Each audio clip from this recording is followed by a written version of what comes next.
अस्सलाम वालेकुम, welcome to the fresh episode of the tech show. अच्छा, मेरे पास दो स्मार्ट वॉचेस पड़ी हैं जिनका हम लोगों ने रिव्यू किया था। एक तो है बजमैक्स एससी और दूसरी है आर्मर। दोनों जीरो लाइफस्टाइल की स्मार्ट वॉचेस हैं। अगर आपको ये चाहिए तो आपको बहुत ही ज़्यादा डिस्काउंटेड प्राइस के ऊपर मिल जाएंगी, क्योंकि मेरे पास काफ़ी ज़्यादा स्मार्ट वॉचेस होगी हुई हैं। मेरे किसी काम की नहीं है, मैं एक ही पहन सकता हूँ। इन दोनों का रिव्यू आप लोगों को चैनल के ऊपर मिल जाएगा, मैं लिंक नीचे प्रोवाइड कर दूंगा। अगर आपको कोई भी पसंद आती है तो आप मुझे इंस्टाग्राम वगैरह के ऊपर कॉन्टैक्ट कर लीजिएगा, हम डील शील वगैरह कर लेंगे।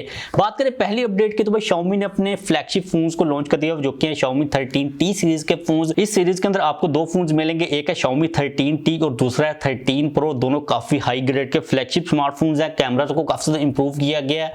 2600 निट्स की ब्राइटनेस कर दी गई है, जो कि आज की डेट के अंदर स्मार्टफोन के अंदर सबसे मैक्सिमम है। लाइक iPhone 15 सीरीज के अंदर में 2000 निट्स की ब्राइटनेस मिलती है। मैं कोशिश करूंगा कि इनके ऊपर एक डेडिकेटेड वीडियो बना दूं, क्योंकि अगर हम लोग यहाँ पर डिटेल के अंदर बात करने की कोशिश करेंगे ना तो वीडियो काफी लंबी हो जाएगी। या फिर हम लोग तब बात कर लेंगे इन केस इनमें से कोई स्मार्टफोन पाकिस्तान की मार्केट को हिट करता है। लेकिन काफी हाई एंड जो अल्टीमेट फ्लैगशिप फोन है वो Xiaomi ने बना दिए हुए हैं। इसके अलावा Xiaomi का जो Mi Band 8 है ना, वो भी ग्लोबल मार्केट के अंदर आ चुका हुआ है। पाकिस्तान के अंदर आई थिंक इसकी प्राइस 12-13 हज़ार चल रही है। मार्केट को कंसिडर करते हुए काफी डिसेंट प्राइस मुझे लग रही है, और मैं कोशिश करूंगा कि Mi Band 8 का भी आप लोगों के साथ रिव्यू या फिर कोई शॉर्ट रिव्यू शेयर कर दूं। नेक्स्ट अपडेट के ऊपर मूव करें तो भाई iPhone 12 को बैन कर दिया गया है फ्रांस के अंदर। आप लोग सोच रहे होंगे कि अब हमें iPhone 12 लेना चाहिए या फिर नहीं लेना चाहिए। तो आप अगर iPhone 12 लेने के बारे में सोच रहे थे तो ये वाली अपडेट आपके लिए काफी इंटरेस्टिंग होगी। आप लोगों को पता है कि स्मार्टफोन के अंदर एक SAR वैल्यू होती है, जो वेव्स निकल रही होती हैं, रेडियो फ्रीक्वेंसी वेव्स। हमारा जो स्मार्टफोन कम्युनिकेट करता है वाईफाई के साथ या फिर नेटवर्क के साथ, टावर्स वगैरह के साथ, तो उसको SAR वैल्यू बेसिकली कहते हैं कि आपके स्मार्टफोन से कितनी ज्यादा रेडिएशन निकल रही हैं और जा रही हैं। इसकी एक ना लिमिट होती है हर कंट्री के अंदर। अगर हम बात करते हैं फ्रांस की तो वहां पर जो लिमिट है वो 4 वाट की है। 4 वाट से ज्यादा वैल्यू नहीं होनी चाहिए। लेकिन उन्होंने अभी रिसेंटली iPhone 12 को जब टेस्ट किया ना तो 5.74 वाट्स की उसकी वैल्यू आ रही थी, जो कि नॉर्मल लिमिट से काफी ज्यादा है। इसलिए फ्रांस के अंदर उन लोगों ने iPhone 12 को बैन कर दिया। अब इसके रिलेटेड एप्पल ने ये कहा कि भाई हम लोग टेस्टिंग करते हैं अपने जितने भी स्मार्टफोन्स होते हैं उनको लॉन्च करते वक्त। हमारा जो iPhone 12 है बिल्कुल स्टैंडर्ड के अंदर आता है, लेकिन फिर भी हम जो सॉफ्टवेयर की अपडेट है वो पुश करेंगे, उसके बाद जो वैल्यू बिल्कुल नॉर्मल हो जाएगी। लेकिन इस दौरान फ्रांस ने iPhone 12 की सेल के ऊपर पाबंदी लगा दी हुई है कि भाई आपने ये फोन बाय नहीं करना और ना ही किसी ने सेल करना है। अब अगर आप लोग ये सोच रहे हो कि क्या आपको iPhone 12 लेना चाहिए या फिर नहीं लेना चाहिए, तो यार ये जो SAR वैल्यू होती है ना, अगर थोड़ी सी ज्यादा भी हो तो इससे क्या होता है कि आपका फोन थोड़ा सा ज्यादा हीट हो सकता है। आपने कांकसा लगाया, आप कॉल को सुन रहे हो तो आपको थोड़ी सी हीट फील हो सकती है। इसके अलावा अगर आपने पॉकेट के अंदर डाला हुआ तो थोड़ी सी हीट जनरेट हो सकती है। इसके अलावा कोई खास इसका मतलब नुकसान नहीं होता। लेकिन खुदा ना खास्ता अगर आपके आईफोन के अंदर कोई और मसला है तो जो हीट है ना वो थोड़ी सी ज्यादा हो सकती है। इसलिए जरूरी है कि जो लिमिट है ना उसके अंदर ही चीजें रहें। वैसे एप्पल सॉफ्टवेयर अपडेट के साथ इसको ठीक कर देगा। वैसे भी एप्पल को आदत है चीजों को स्लो करने की सॉफ्टवेयर अपडेट के साथ, तो इसकी तो बिल्कुल भी टेंशन नहीं है।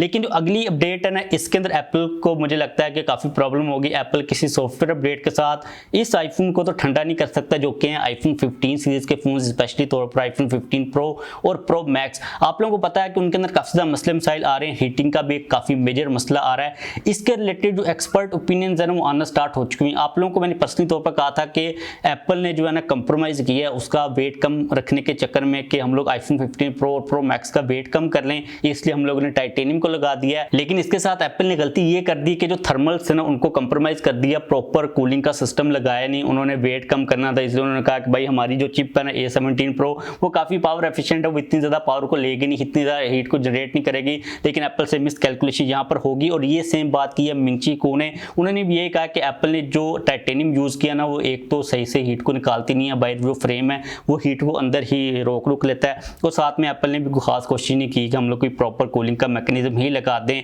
इसके अलावा एक यूट्यूबर है, उन्होंने टेस्टिंग की कि जो आपका इंस्टाग्राम है ना वो काफी ज्यादा हीट करा iPhone 15 Pro और Pro Max को।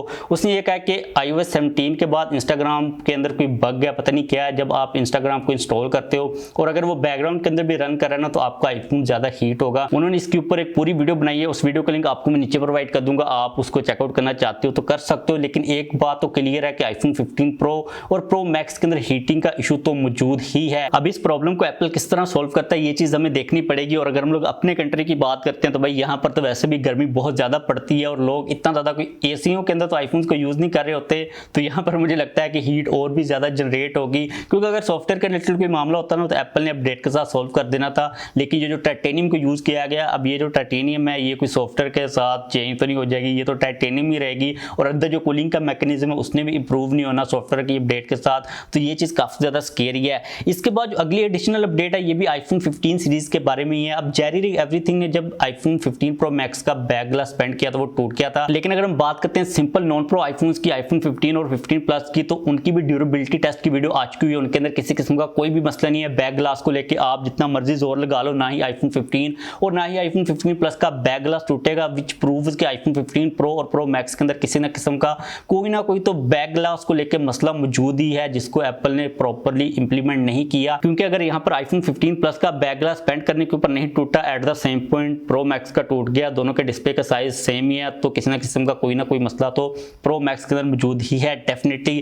खैर बहुत हम लोग ने बात कर ली यहाँ पर एप्पल की, हम बात करते हैं यहाँ पर पाकिस्तान की। तो पाकिस्तान के अंदर आप लोगों को मैंने कुछ दिन पहले अपडेट दी थी कि हमारे जो आईटी मिनिस्टर उन्होंने कहा कि हम लोग पेपाल और स्ट्राइप के साथ बातें शातें कर रहे हैं, हम लोग कोई डील करने की कोशिश कर रहे हैं। लेकिन क्या डील करने की कोशिश कर रहे थे, क्या बातें हो रही थी, वो इतनी ज़्यादा डिटेल सामने नहीं आई थी। अभी जो डिटेल है ना वो सामने आ चुकी हुई है। तो बेसिकली दो कंपनियां, पेपाल और दूसरी है स्ट्राइप, जो कि पाकिस्तान के अंदर मौजूद नहीं है, काफ़ी देर से मौजूद नहीं है। हम लोगों ने ये बात तो सुनी थी कि बातें हो रही हैं लेकिन कोई डिटेल खास सामने नहीं आती। अब डिटेल सामने आई है। उन्होंने ये कहा कि हम लोग स्ट्राइप से बेसिकली बात करें, हमारी जो सिंगापुर की एम्बेसी है उसके थ्रू, कि आप पाकिस्तान के अंदर आ जाएं। अब इतनी डिटेल सामने आई है कि जो एम्बेसी है उनका जो ऑफिस होगा वो सिंगापुर वगैरह के अंदर होगा। स्ट्राइप का जितनी भी बड़ी टेक ब्रांड्स हैं उन सभी के ऑफिस सिंगापुर के अंदर हैं। पाकिस्तान के अंदर भी पहले जो पेमेंट आती थी यूट्यूब की वो सिंगापुर के अकाउंट से ही आती थी, डॉलर जो भी आते थे। अभी आई थिंक फिनलैंड से आती है। लास्ट मंथ की जो आई है वो आई थिंक अमेरिका से डायरेक्टली तौर पर आई है। तो ये पता नहीं क्या सीन चल रहा है, लेकिन सिंगापुर के अंदर काफ़ी कंपनीज के ऑफिस हैं। उन्होंने कहा कि हम लोग जो एम्बेसी है सिंगापुर के अंदर उसके थ्रू बात करने की कोशिश कर रहे हैं। क्या बात हो रही है वो अभी तक हमें नहीं पता, लेकिन जो पेपाल के साथ बात हो रही है वो काफ़ी ज़्यादा इंटरेस्टिंग है। अब काफ़ी कंट्रीज के अंदर पेपाल ऑफिशियली तौर पर मौजूद नहीं है, वो किसी थर्ड पार्टी के थ्रू मौजूद हैं। जैसे कि हम लोग फॉर एग्जाम्पल इजिप्ट की बात करते हैं तो वहाँ पर पेपाल थर्ड पार्टी किसी डीलर शीलर या फिर कंपनी के थ्रू मौजूद है।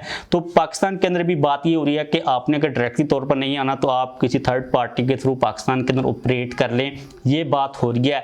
अब मुझे समझ नहीं आती कि पता नहीं इनकी क्या आपस में न्यूक्लियर कोई डील है कि पेपाल को समझ नहीं आ रही या फिर पाकिस्तान की गवर्नमेंट को समझ नहीं आ रही कि एक कंपनी है, सिंपल सी कंपनी है, और भी पाकिस्तान के अंदर बैंकिंग नेटवर्क चल रहे हैं, पे नहीं चल रहा है, और भी काफ़ी सर्विसेज चल रहे हैं, लेकिन इनको कोई मुझे लगता है खास किस्म की बीमारी है पेपाल को, जो कि इनको खास समझ नहीं आ रही, या फिर पाकिस्तानी गवर्नमेंट को समझ नहीं आ रही, कोई खास हमें डिटेल पता नहीं चलती। बस यही बात होती रहती है कि भाई बातें चल रही हैं, हम लोग निगोशिएट करने की कोशिश कर रहे हैं, हम पता नहीं अब ये क्या करते हैं, थर्ड पार्टी के थ्रू भी आते हैं या फिर नहीं आते। लेकिन अभी तक की जो लेटेस्ट अपडेट है वो यही कह रही है कि थर्ड पार्टी जो ऑप्शन है उसको सोचा जा रहा है, जो कि मुझे लगता है कि बस आ जाएं, जैसे मर्जी आ जाएं, third party, fourth party, five party, जो मर्जी करें, हमें चाहिए क्योंकि भाई काफ़ी प्रॉब्लम होती है।